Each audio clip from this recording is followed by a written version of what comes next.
হবে না, হবে না, হবে না। পঙ্খির বিয়ে নাকি আর হবে না। এই রাত পোহালে চলে যাচ্ছে আমার বোন।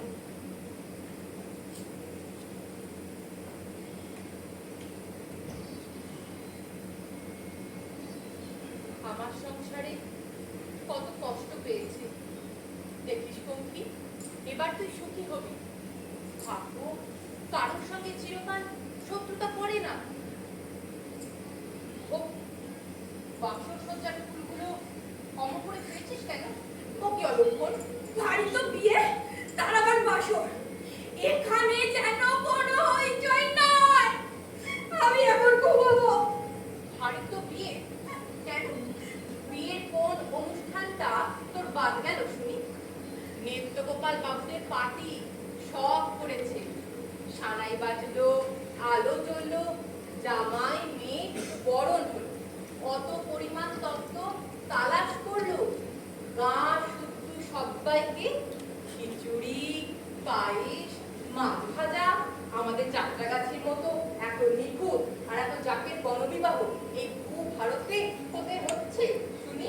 26 জন বরগণের সঙ্গে বলে হরি বল, ওটা বিয়ে নাকি? আচ্ছা দিদি, তোর যদি ওরকম বিয়ে হতো তুই নিজে কি করতিস বল? তখন বাবা মা বেঁচে, তারা নিজেরা হাতে করে কুন্তির বিয়ে দিয়ে গেছে। কিন্তু তাদের পঙ্খির কপালটাই যে খারাপ রে পঙ্খি। চুপ কর। আজ এক জামাইবাবু ছাড়া আর কেই বা আছে বল? সেই বা কত করবে? চুপ কর দিদি, চুপ কর, মাথা ধরেছে, চুপ কর। ওই তো মাছের দিকে সামান্য লাইফ গার্ড, বুঝিস না কত আয় করতে পারে মানুষটা? তাও তো 26 জনের মধ্যে বিয়ে দিলেও সে কাকদ্বীপে গিয়ে নিজে চোখে দেখে পাত্র পছন্দ করে এসেছে। নীলকণ্ঠ গোছানো ছেলে, কর্মঠ ছেলে, বাড়ি বসে চাল বুনছে, চেয়ার টেবিল বানাচ্ছে, নিজের আয়ে ছোট্ট একটা বাড়িও করেছে। আর সবচেয়ে বড় কথা,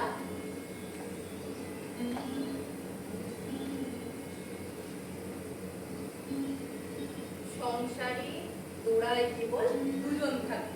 বিয়ে তো ভালো হয়েছে রে। কি ভালো হয়েছে সেটা আমি খুব ভালো করেই জানি। আমি নিজে এক অন্ধ, আর আর তোরা আমাকে আরেক অন্ধের গলায় চাপিয়ে দিলি। এই করার জন্য বাবা চলে যাওয়ার আগে আমাকে তোদের হাতে তুলে দিয়ে গিয়েছিল। একটা চোখওয়ালা মানুষ, একটা চোখে দেখতে পাওয়া পুরুষ মানুষও তোরা ছোটাতে পারলি না। আমরা তো কম চেষ্টা করিনি, না পেলে কি করব? ওই ঘটকপুকুরে সুশান্ত তো ঘটকপুকুরে সুশান্ত জানিয়েছিল 1 বছরের আগে সে কিছুতেই বিয়ের পিড়িতে বসবে না। আর তাছাড়া ছেলেটারা তো টাকার খাই। চোখওয়ালা ছেলের জন্য টাকা লাগবে না? আর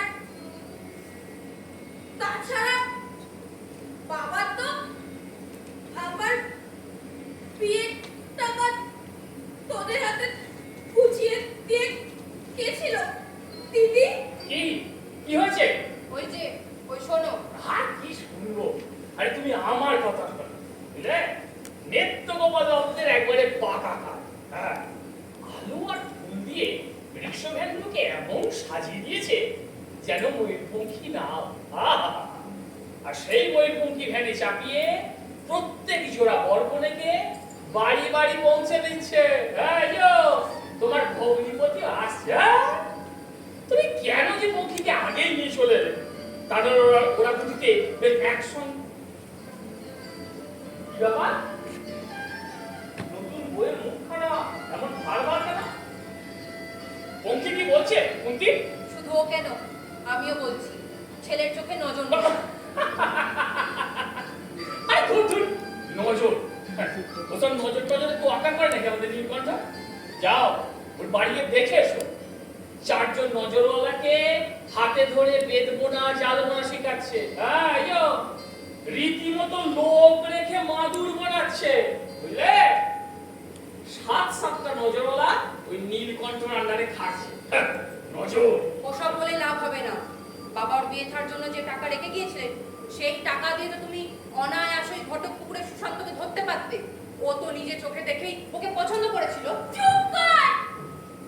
ওই দিদি, তোর পায়ে পড়ি। চুপ কর! চুপ কর! চুপ কর! তোদের রোজের ওই অশান্তি আমার আর সহ্য হচ্ছে না। চুপ কর! কোথায় যাবি? জমের বাড়ি।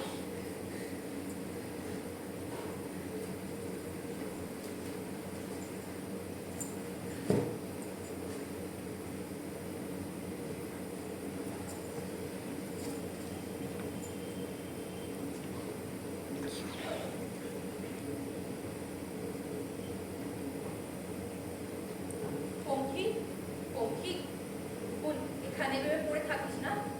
আয়, উঠে চলে আয়। আয়। তাছাড়া সুশান্ত ছেলেটাকে আমার মোটেই বিশ্বাস হয়নি। ও যে টাকা পয়সা হাতিয়ে নিয়ে 2 দিন বাদে ওকে তাড়িয়ে দিত না, তার গ্যারান্টি কে দেবে? এসব তো হামেশাই হয়, হচ্ছে। হলে হতো, হলে হতো, তাতে তোমার কি? বিয়েটা তো পড়ে পড়ে মিটিয়ে নিলে। এখন আমার বোনের টাকা খরচ করে তুমি 7 মাস হয়ে যাবে কেন? আরে টাকা টাকা খরচ হয়নি, তোমার বোনের টাকাটা খাটানো হচ্ছে, শেয়ার কিনে রাখা আছে। শেয়ারের দাম বাড়লে সব টাকা পেয়ে যাবে, এমনকি ডবল 3 ডবল পেতে পারে। আর 3 ডবল পে কাজ নেই। পঙ্খির যা আছে পঙ্খিকে দিয়ে দাও, শেয়ার বেচে দাও। যেটা বুঝবো না সেটা নিয়ে ঝাঁতন করো না কিন্তু।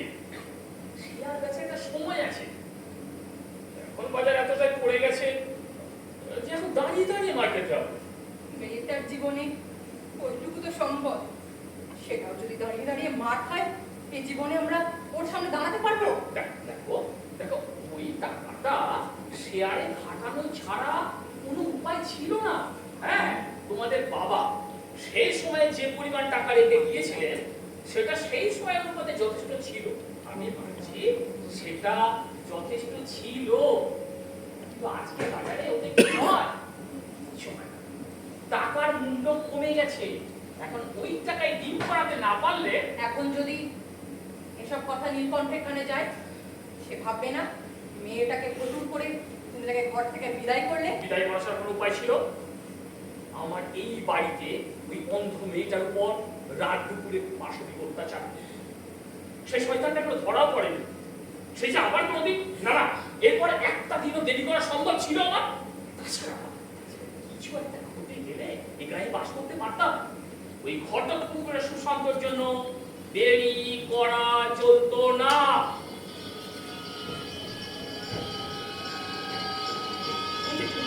ওরা এসে পঙ্খী, পঙ্খী, জামাই প্রথমে বাড়িতে আসছে, লোকজনের সামনে মুখে কাজে দিস না। আয়, উঠে আয়। কি হলো? উঠে আয়। আমি দেখতাম।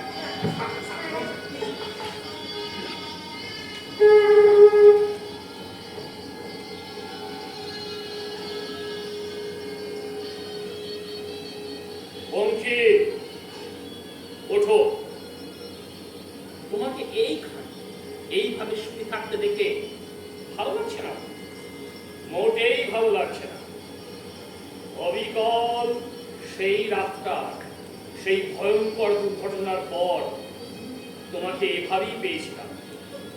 পঙ্খী, তোমরা ছাড়া তো আমার আর কেউ নেই, তাপস দা। সেই আমাদের কাছে তো চরম সন্তুষ্ট হয়ে গেল রে পঙ্খী।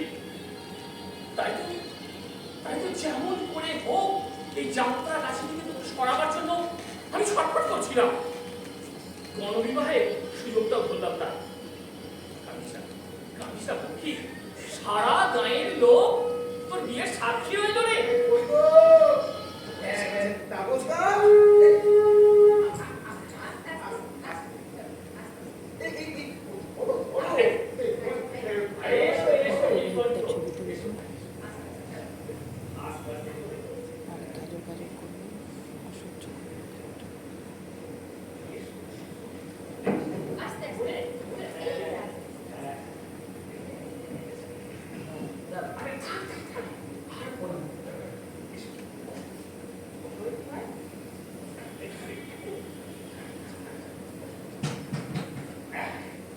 তত্ত্ব বসে আসতে পার যায় আর এক কাজ করো জুতোটা খুলে পাগুলো ধুয়ে বেশ আরাম করে দাও হ্যাঁ হ্যাঁ ভাই পা তুলে বসো।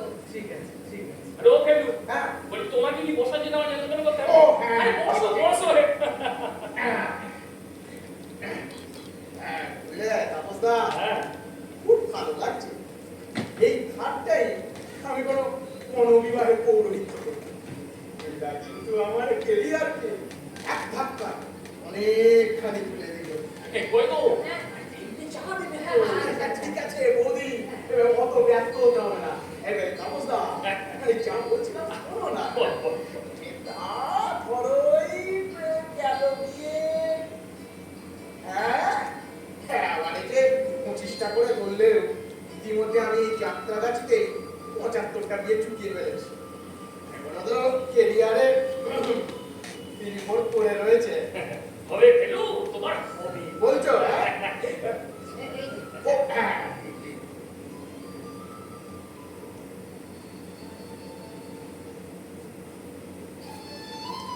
আহ, ছাকা পেরে করেছেন বৌদি। বুঝলে খেলু হ্যাঁ, বলো, বলো। ওই যাত্রার কাছেতে তুমি তো এক নম্বরে তাই নাকি? হ্যাঁ? তাই বলতে তো? একদম একদম আর শুধু আমি কেন গায়ের পাঁচজন তো তাই বলাবলি করছিল বাবা, পাঁচজনে বলছে, বলো কি গো? এই নীলকণ্ঠ, আগে হ্যাঁ হ্যাঁ ঠাকুর মশাই। তুমি কেন কিছু বলছো না ভায়া?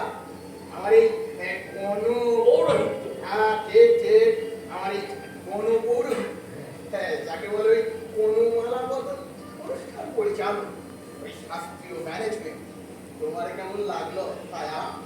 এই সবার সঙ্গে মন্ত্র উচ্চারণ করে এবার কি বুঝলে? একেবারে শিহরণ লেগেছে ঠাকুর মশাই। হ্যাঁ, শিহরণ। আগে হ্যাঁ ঠাকুর মশাই।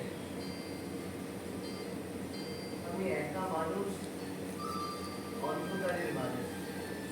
এই যে 50 জনের মধ্যে বসে তাদের সাথে এক সুরে মন্ত্র উচ্চারণ করে গেলাম, তাদের সাথে ভাগ্য মিলিয়ে গেলাম, এটা ভাবতেই না আমাকে কাঁটা দিচ্ছে ঠাকুর মশাই। বাহ, শুধু কথা বলে থাকো তাপসদা। বেশ ভাই বেশ। এই জানো নীলকণ্ঠ, এই তাপসদার সঙ্গে আমার কিন্তু একটা আলাদা সম্পর্ক আছে। হ্যাঁ ভাই এই আমাদের বাড়ি হ্যাঁ। পাশের বাড়িটাই হচ্ছে খেলু আচ্ছা। আর তোমার পঙ্কি, এখন তো তোমারই পঙ্কি কি বলে বলি, হ্যাঁ তোমার পঙ্কি, তা তো সকাল সন্ধে আমার ঠাকুর ঘরে যাওয়ার কারণ।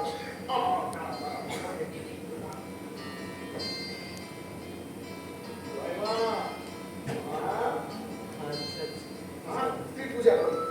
হ্যাঁ, বুঝলে নীলকণ্ঠ, তোমার পঙ্কি রোজ মায়ের চন্দন ঘষে দিয়ে আসে। সে যে কতক্ষণ ধরে তুলে ঘষেই চলেছে, ঘষেই চলেছে, ঘষেই চলেছে, আর ঘষেই চলেছে।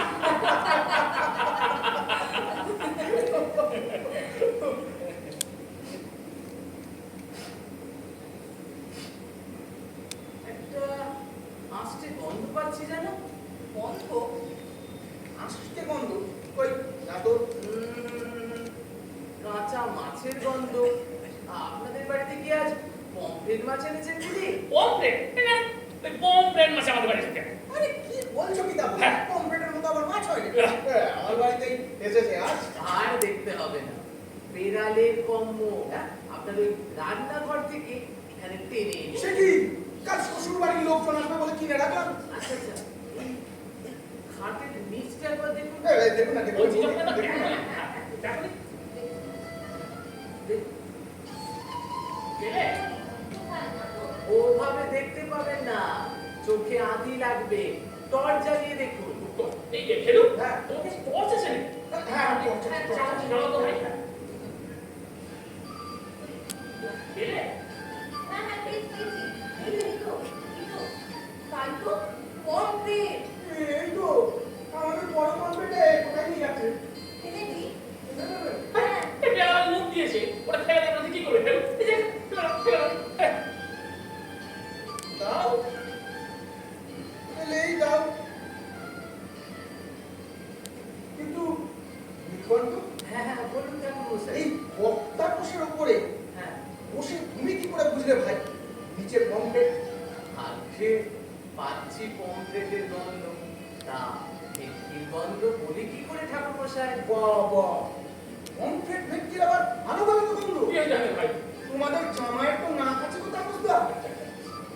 আচ্ছা, এই বাড়ির এই দিকটাই কি আছে? এটা বাড়ির পিছনে। আচ্ছা, এই তো সামনে একটা দরজা, হ্যাঁ। তারপর একটা ছোট্ট বারান্দা, ও। তারপরেই ফেলু বাগান। বাগান? হ্যাঁ হ্যাঁ বাগানে মাছ ঝাড় আছে তাই না? বাস, হ্যাঁ ওটা সব তো আছে।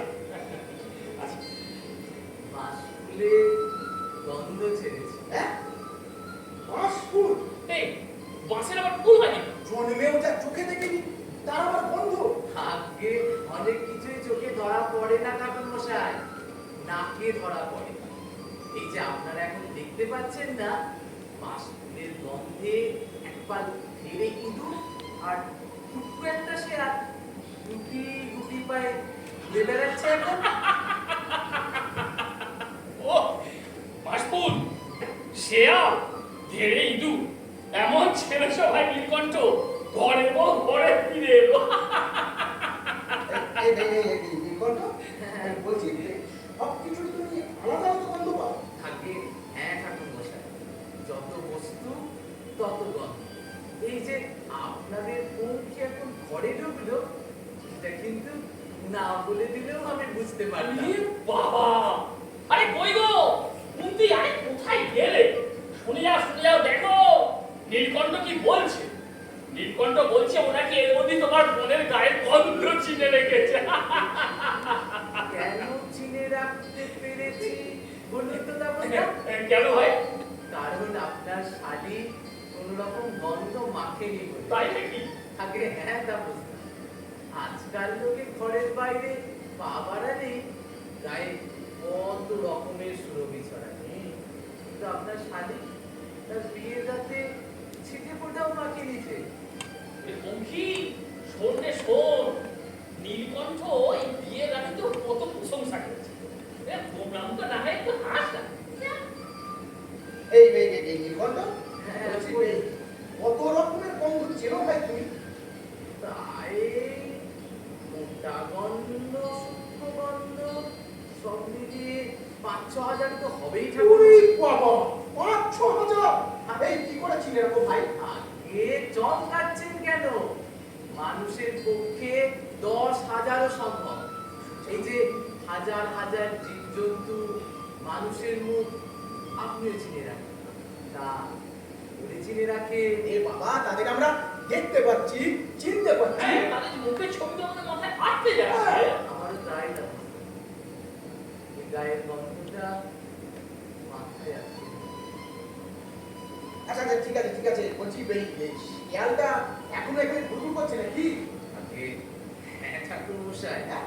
ও এখন সহজে এদিক ছেড়ে যাবে না। কেন যাবে না কেন? মাশরুমের গন্ধে এদিকে এসে পচা জুতোর গন্ধ পেয়েছে যে। হ্যাঁ, জুতো পচা। এই তাপসদা, এই জঙ্গলে আমার জুতো পচেছে নাকি? কে জানে ভাই? জঙ্গলে না, কিছু মনে করবেন না, না মনে করবো না, বলো। আপনার পায়ের জুতো জোড়া পচে গেছে। সে কি? জুতো জোড়া পচে গেছে নাকি? কোনোদিন টের পাইনি তো? হতে পারে ফেলু। কি হতে পারে? আরে বাবা, তুমি তো সারাই ফুলকে চলো নিয়ে কারবার করো। তাইদিকে তলায় তলায় কবে তোমার জুতোর শোল পচে ঢোল হয়ে গেছে, খেয়াল করবে। তাপসদা, তুমি মস্করা বন্ধ করবে।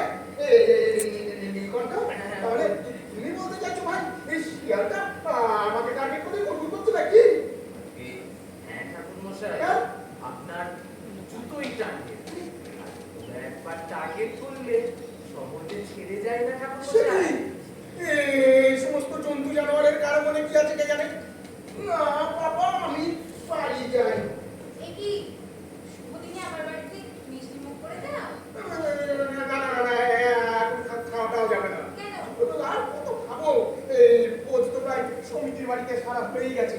এই যে আর একটা এই ঘুমের বাড়ি খুলিরও জায়গা নেই বৌদি। আরে কিছু হবে না, একটা খেলে কিছু বলবে তো? আরে ও ফেলু, তুমি তো মিষ্টি পছন্দ হ্যাঁ, করো। হ্যাঁ, ভালোবাসি, তোমার জন্য ভালোবাসি, তুমি খাও।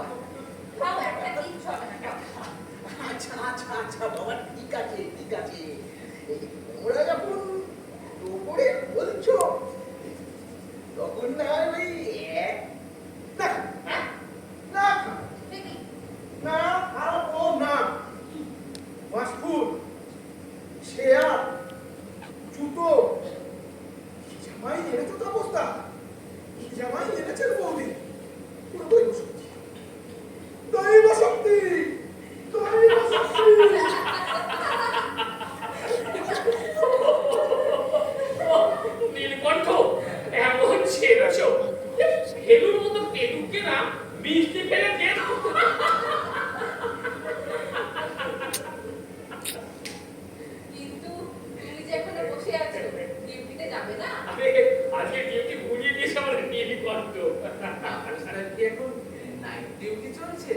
12 মাসই চলে, 365 দিন ওই মেছো বেরিতে রাত জাগা। হ্যাঁ ভাই, অনেকগুলো ভেরি নিয়ে একটা কোঅপারেটিভ। এখন আমি যদি 3 বছর টানা নাইট ডিউটি দিতে পারি, তাহলে কোঅপারেটিভ আমাকে ফুল পেপার করে। ও আচ্ছা। তখন আর এমন রাত জেগে পাহাড় করতে হবে। এখনো 6 মাস বাকি আছে, একা একা থাকা যায় নাকি? বাবা, 6টা তো মাস অফিসটা চালিয়ে নাও, তারপরে তোমাকে পাচ্ছ। ভাই নীলকণ্ঠ, হ্যাঁ বলুন তা। আমি যখন তোমাকে দেখতে তোমার বাড়িতে গিয়েছিলাম, হ্যাঁ তখন তুমি তোমার এই আশ্চর্য ক্ষমতার কথা না বলনি। এরা এমন আশ্চর্য কি, কেউ চোখে দেখে মনে রাখে, কেউ কানে শুনে, আবার কেউ নাকে শুনে। নীলকণ্ঠ, আমার মাথায় একটা প্ল্যান এসছে। প্ল্যানটা বেশ তোমাকে বুঝিয়ে দিই, কেমন? প্ল্যান। হ্যাঁ, প্ল্যানটা তোমাকে। আমায় নেই। হ্যাঁ, যদি ঠিক মতো এগোতে পারি, তাহলে আমরা দুই শালীপতি ভাই লাখপতি হয়ে যাব।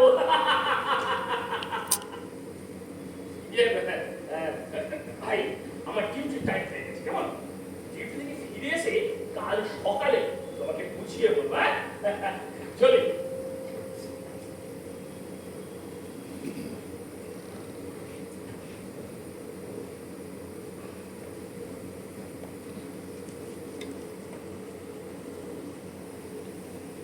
আমাদের কিন্তু সকাল 9টায় যাত্রা দিদি। হ্যাঁ হ্যাঁ, ও ভোরেই ফিরে আসবে। আচ্ছা, দেবী কোথায়?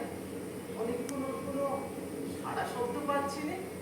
দেবী মাসিকাল চলে যাবে যে, তাই ঘরের মধ্যে চাদর মুড়ি দিয়ে কাঁদছে। মাসির কাছে তো শুদ্ধ। আরে ওকে একবার নিয়ে আসুন না দিদি। না ভাই,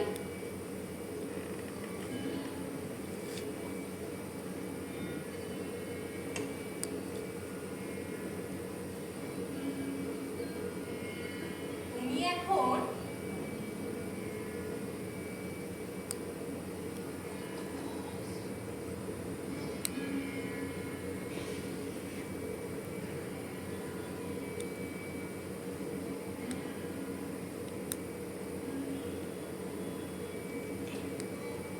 তোমার বেবি সামলাও ভাই। আমি না হয় আমার জন্য দেখছি।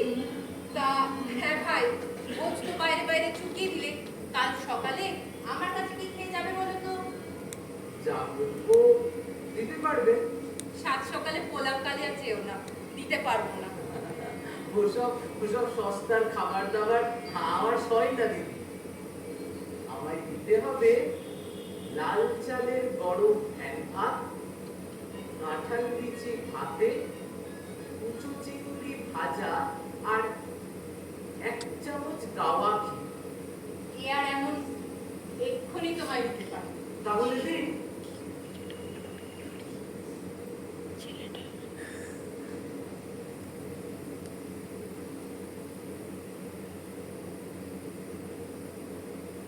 লাল চালে গরম ফ্যান ভাত,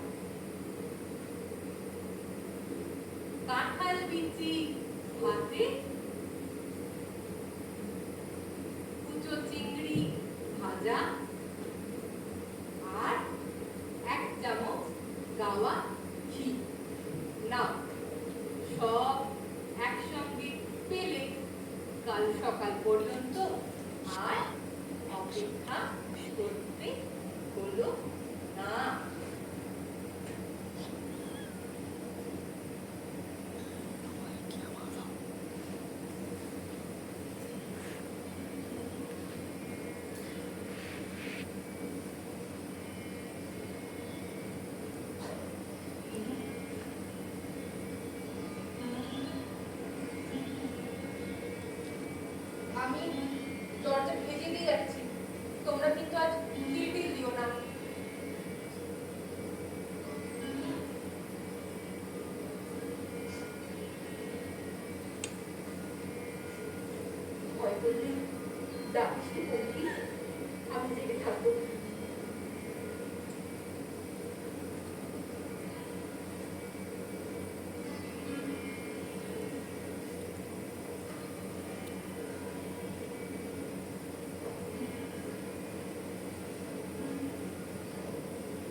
নাকি খুব ভালো।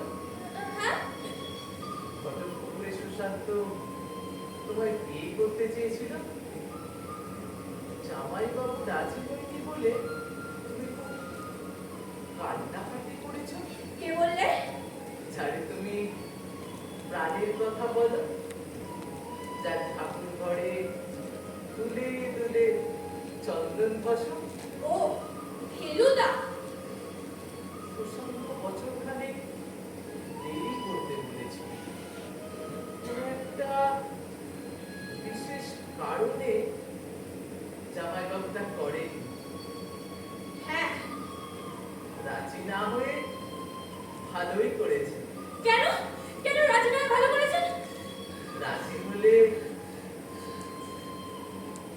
যাত্রাগাছির পঙ্খির এই হাতখানা ছুতেই পেত না কাকদ্বীপের নীলকণ্ঠ। স্বার্থপর। তা সে যাই বলো, বিয়ে থার ব্যাপারে কোনো চক্ষু লজ্জা নেই।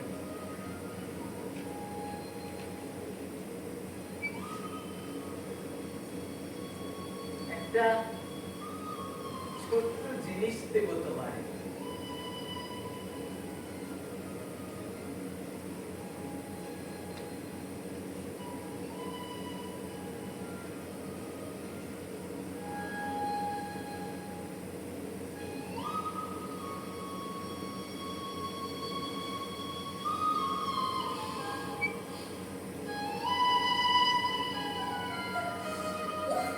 লাগছে তো। আঙুলটা এত শক্ত করলে পড়াই কি করে? দুধ চাই। ফেলে দিলে পঙ্খি? দিলাম।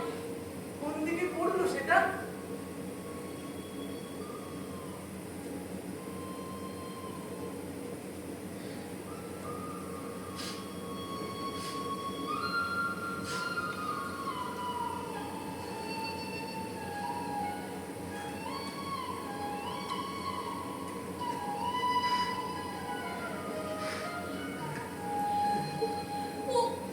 কোথায়? কোথায়? কোথায়? কোথায়? কোথায়?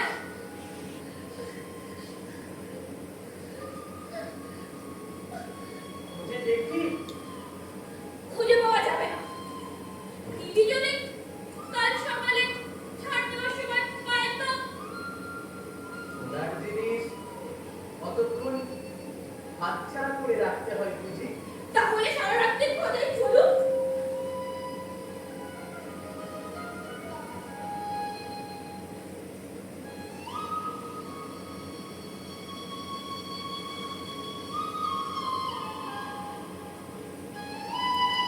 আমার কি হলো? পরিয়ে দিই কি? আংটিটা। হ্যাঁ? পাওয়া গেল? করে পাওয়া গেল? গন্ধ শুকে? গন্ধ শুকে পাওয়া গেল? সোনার কোনো গন্ধ নেই। যে কৌটোয় আংটিটা রাখা ছিল তার গন্ধ সোনার অঙ্গে লেগেছে। যদি বারবার ফেলি আনাটাতে 10 বার ফেলি খুঁজে আনা যাবে 10 বার। বারবার বারবার কেন ফেলবে? হাতের একটা পঙ্খি বনের 10টা পঙ্খির চেয়েও দামি। যা আবার ফেলে দিলে? দিলাম। খুঁজে আনতে পারলে ওস্তাদি মুঝকো।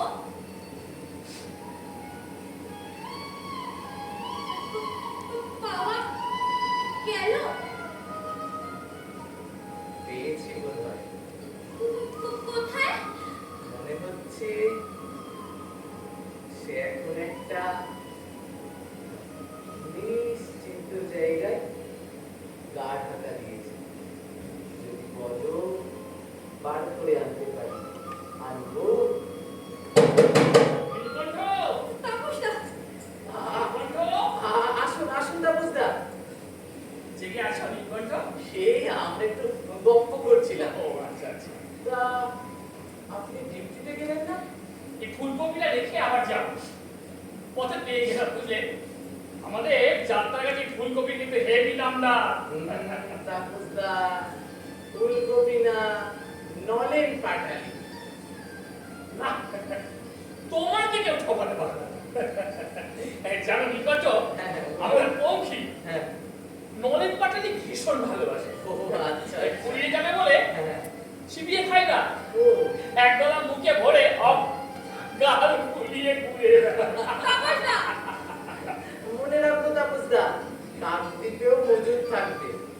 আপনার শালীর কোনো রকম অযত্ন হবে না তাপসদা। সে আমি জানি ভাই, কেন বলতে পারবো না। যেদিন তোমায় দেখতে গিয়েছিলাম হ্যাঁ।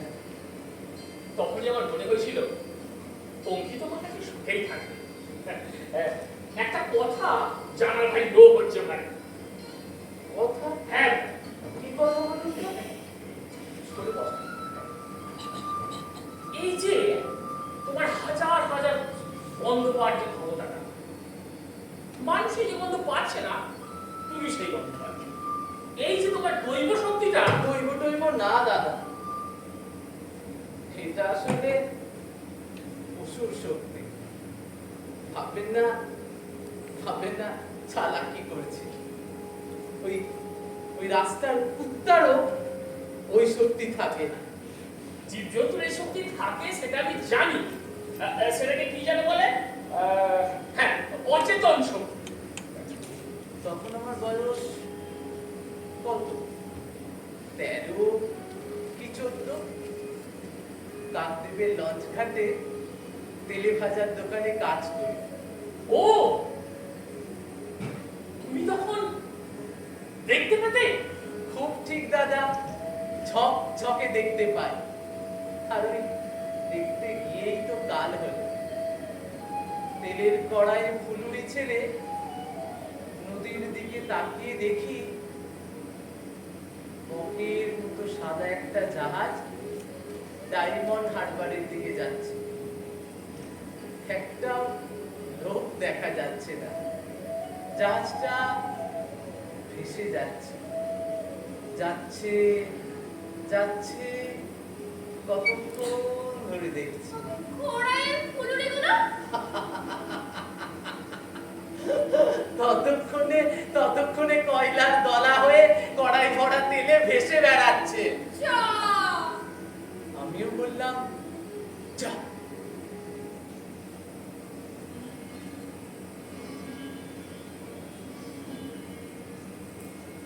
কিন্তু মালিক ছাড়ে ঘাড় মুটকে ছুঁড়ে ফেলো রাস্তায়, একবার নেড়ি কুত্তার ঘাড়ের ওপর। কুত্তাগুলো আবার আগে থেকে বাসি তেলে ভাজা দখল নিয়ে নিজেদের মধ্যে কামড়া কামড়ি করছিল।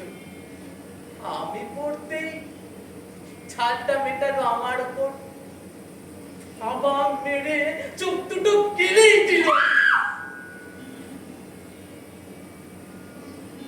জমের দুয়ারে চলে গিয়েছিলাম দাদা। বাপ মা আগেই গত হয়েছে। চোখ হারাতে আত্মীয় স্বজন দূরে সরে গেল। ওই বাপের ভিটে সেও বেদখল হলো। ভিক্ষে, হ্যাঁ ভিক্ষে ভিক্ষে করে বেড়াই দাদা। চারিদিকে শুধু অন্ধকার, অন্ধকারে আমি একা। হঠাৎ জেগে উঠতে লাগলো গন্ধের জগৎ। নদীর বুকে যেমন করে জেগে উঠে নতুন চট, কত রকমের গন্ধ যে আমার জুটতে লাগলো, যার খবর আগে ছিল না। তখন আমি গন্ধ ধরে ধরে পথ চলি, গন্ধ ধরে ধরে চোর ডাকাত খুনে ধরি। এই কথাটা ঠিক ঠিক এই কথাটাই আমি তোমাকে বলতে চাইছিলাম। এসো, এসো, এসো।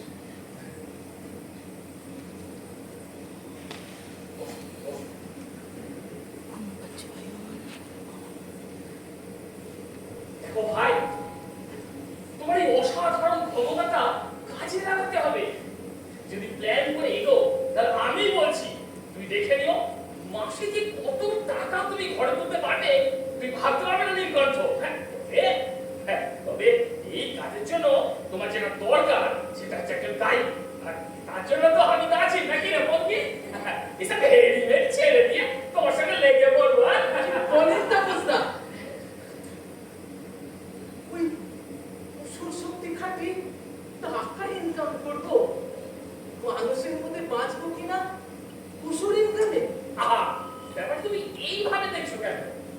তোমার মতো এমন স্পেশাল ক্ষমতা কজনের আছে? না তা বুঝতে মানুষের সমাজে আমি মানুষের মতোই বাঁচব। দেখলেন না সব ছেড়ে ছুড়ে চাল বোনা শিখলাম, পেটের কাজ ধরলাম, মাদুর সেতুন পাটি দেখেছেন তো আমার ফার্মে কত লোক করে কমে খাচ্ছে। এরপর আপনাদের এই পঙ্খিকে পেয়ে গেলাম, রাজার মতো জীবন কাটবে আমাদের। আচ্ছা তাপসদা, হ্যাঁ হ্যাঁ আপনার ওই নলেন পাটালিখানা পঙ্খির ব্যাগে ভরে দিতে দিদি যেন ভুলে না যায়। না ভাই, কোন ক্ষেত্রে ভালোবাসে দিদি কি আর ভুলে যাবে? আচ্ছা ও ঠিক করে দেবে। না, অনেকখানি রাত হলো, তোমরা বিশ্রাম নাও, আমি ডিউটি সেরে আসি। হ্যাঁ, আসিও। সাবধানে যেও তাপসদা।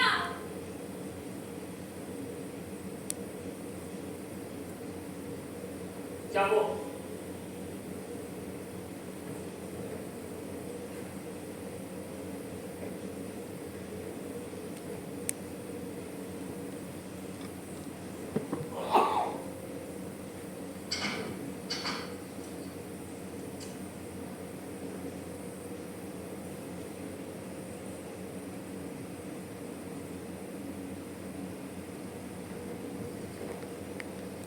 তোমায় আমার একটা লোককে খুঁজে বের করে দিতে হবে।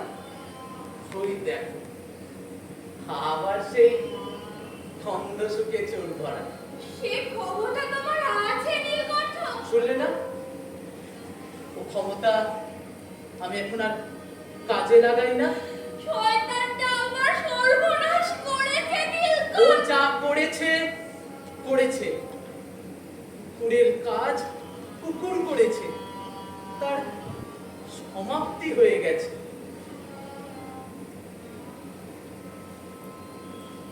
এখন আর তোমার কাছে কেউ খেসতে পারবে না। আমি তোমার এই ঘিরে রাখবো পঙ্খী। আমি কোনো কথা শুনতে চাই না। শয়তানটাকে ধরা চাই চাই চাই। এসো এসো এসো। কোথায় নিয়ে যাচ্ছ?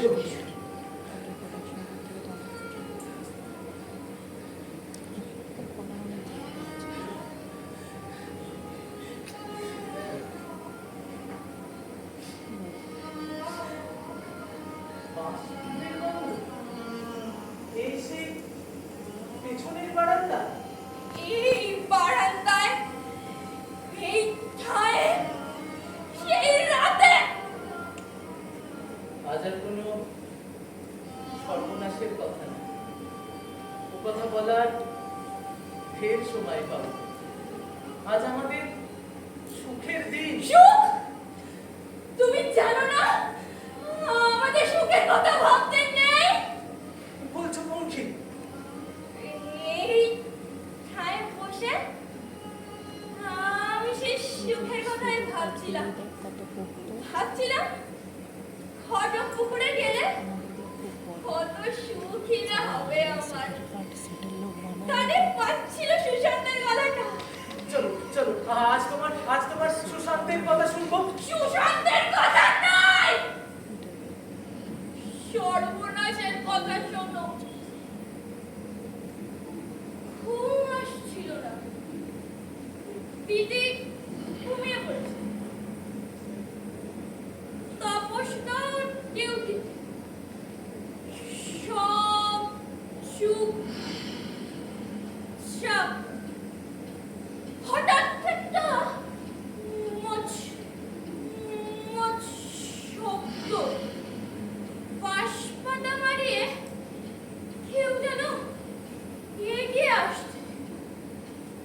কে?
আমি হেলু ঠাকুর।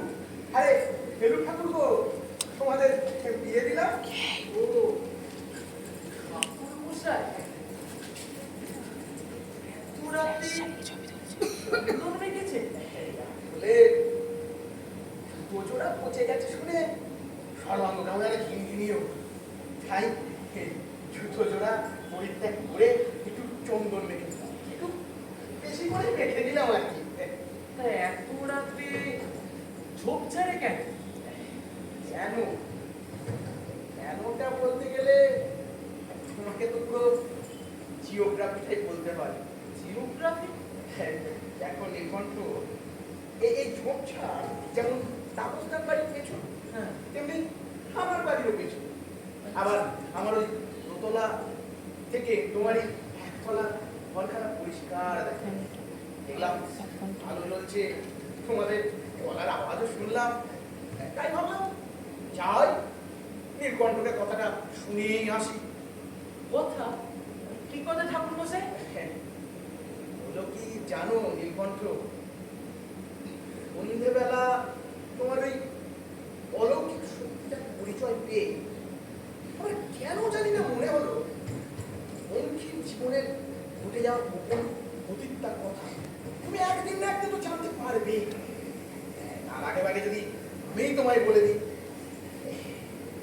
একদিন ঠাকুর ঘরে চন্দন খুঁজতে খুঁজতে মেয়েটা কাঁদতে কাঁদতে যখন তার চরম সর্বনাশের কথাটা আমাকে বললো, আমি তো শুনে হতবাক হয়ে গেল। অবশ্য এ নিয়ে আমি ওর দিদি জামাইবাবুকে কিছু বলবো, কেনই বা বলবো? তারা নিজেরা যখন আমাকে কিছু বলেনি, আমি বা উপজাতক হিসাবে ওদের কেন বলতে যাবো? আর কিছু বলবেন ঠাকুর মশাই? বলবো নীলকণ্ঠ, দেখো মেয়েটার উপর যেন তুমি ভাই কোনো প্রতিশোধ নিও না। এতে তো ওর কোনো দোষ নেই। হ্যাঁ, বরং তোমার এই অলৌকিক শক্তিটাকে কাজে লাগিয়ে ওই শয়তানটাকে ধরবার চেষ্টা করো। বাড়ি যান ঠাকুর মশাই, সঙ্গে টর্চ এনেছেন তো? হ্যাঁ, খরচ তো আনা হয়নি। তাহলে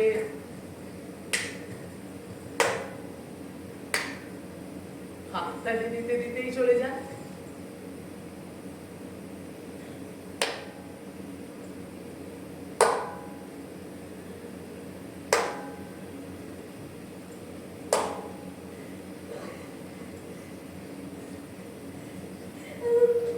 পেয়েছি গো! পেয়েছি! কি কি পেয়েছো কুমকি? ওই ওই গেঞ্জির টুকরোটা আমি পেয়েছি। গেঞ্জি? ওই চন্দনটা যখন আমাকে বুকের চাপে ধরতে দিচ্ছিল না, তখন তখন আমি খামচা মেরে ওর গেঞ্জির কিছুটা টুকরো ছিঁড়ে নিয়েছিলাম। ভালো করে শুকে দেখো না, দেখো ভালো করে শুকে দেখো না, তোমার শোনাচ্ছে না? এখন একটুও গন্ধ নেই, দেখো না, দেখো না, দেখো। ছেঁড়া টুকরোটা দেখেছো কেন? তুমি কি জানতে নাকি তোমার স্পর তোমার সারা জীবনের সাথী হয়ে আসছে এমন একটা লোক যার কুত্তার মতো ঘ্রাণ শক্তি? না গো না, আমি কি করে জানবো বলো? এত বড় সৌভাগ্য আমার হবে। আমি তখন ভাবছি ময়লা তেমিটা গুছিয়ে রাখি, ওইটুকুই তো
পঙ্খী পঙ্খী পঙ্খী ও তুমি ওরা সব কোথায় গেল? সব রেডি তো? হ্যাঁ, খাওয়া দাওয়া হয়ে গেছে। তারপরে দুজনে বেরিয়েছে কোথায়, কিন্তু সেও তো অনেকক্ষণ কে জানি ঠাকুর বাবার চন্দন ঘষতে বসলো কিনা। এই চন্দন ঘষা শেষ হয় না। হ্যাঁ, এই চন্দন ঘষে কি হয়? তুই ঘষে ঘষে কি হলো? বেবি, আরে ইয়ে কর তো, বেবিকে পাঠাও, তোকে ডেকে নিয়ে আসো। বেবি, আরে মেয়েটা সারাও দেয় না। বেবি, আহ! চেঁচিও না। বেবি ওদের সঙ্গে যাওয়ার জন্য বায়না ধরেছিল, আমি ওকে স্কুলে পাঠিয়ে দিয়েছি। ও এসো এদিকে। বসো এখানে। নাইট ডিউটি দিয়ে চোখ দুটো তো জবাব ফুল করে তুলেছো, একটু বসো দেখিনি।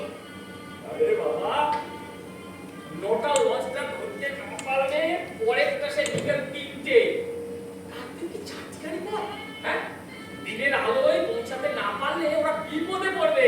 সে চিন্তা নীলকণ্ঠর আছে, হ্যাঁ। কিন্তু ওদের সঙ্গে তো কারো যাওয়া দরকার ছিল। আরে হ্যাঁ হ্যাঁ, সে ভাবনা আমারও আছে। নানাকে ঠিক করেছি, বাইরে ভ্যান নিয়ে অপেক্ষা করছি। এইসব মালপত্র বয়ে নিয়ে গিয়ে ওদের সঙ্গে লঞ্চে উঠবে, বাড়ি পৌঁছে দেবে, বরকনেকে ঘরে তুলে দিয়ে তারপর ফিরবে। হ্যাঁ, তবু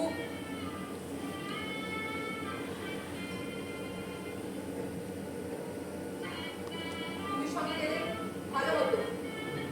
হ্যাঁ। নানা, নানা, একটু নিয়ে যাও, আমাকে নিয়ে দিও। আচ্ছা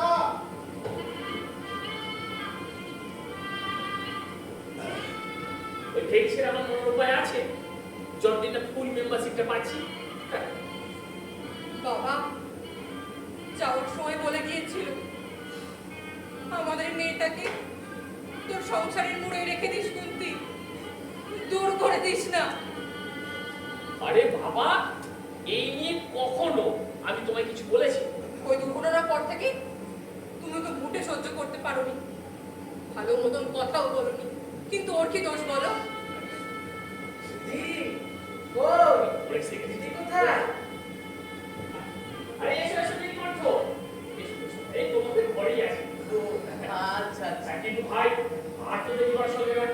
হ্যাঁ, তুমি পঙ্খিকে নিয়ে ভ্যানে ওঠো, আমি তোমার দিদিকে নিয়ে লঞ্চখানে যাচ্ছি। কই? দিদি কোথায়?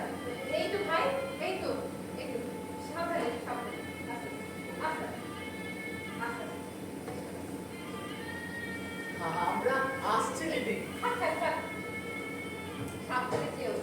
আচ্ছা। আর কফি কিনে পেলে হ্যাঁ। রাস্তায় কিছু কিনে খেতে খেও না, আমি তোমাদের জন্য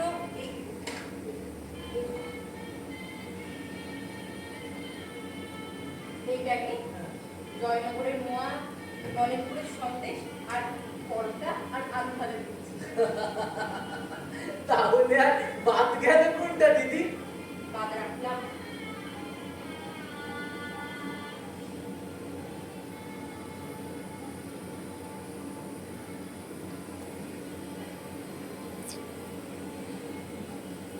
ব্যাপারটা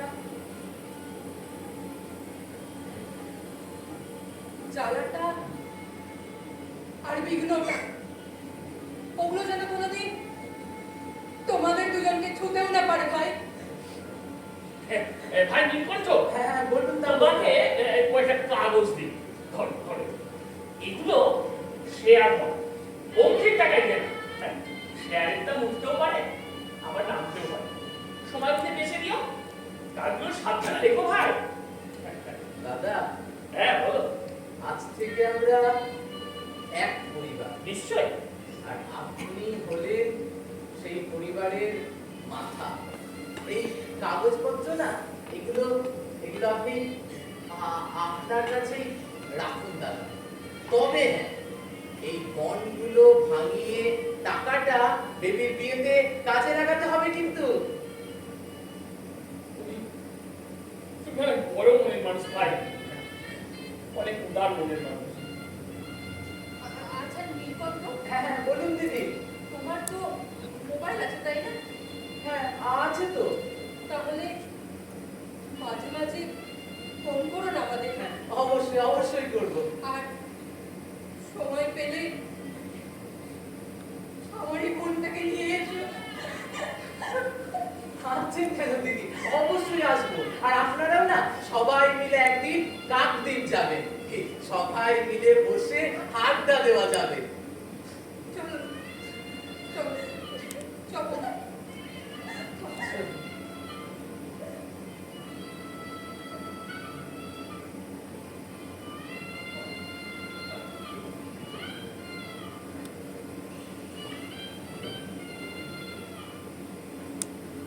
জয়না,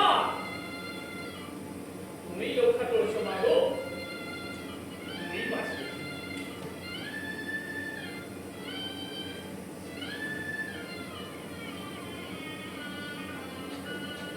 দেখি নীলকণ্ঠ,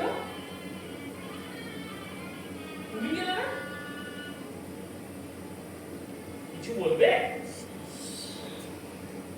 নীলকণ্ঠ, কিছু বলবে আমায়? নীলকণ্ঠ,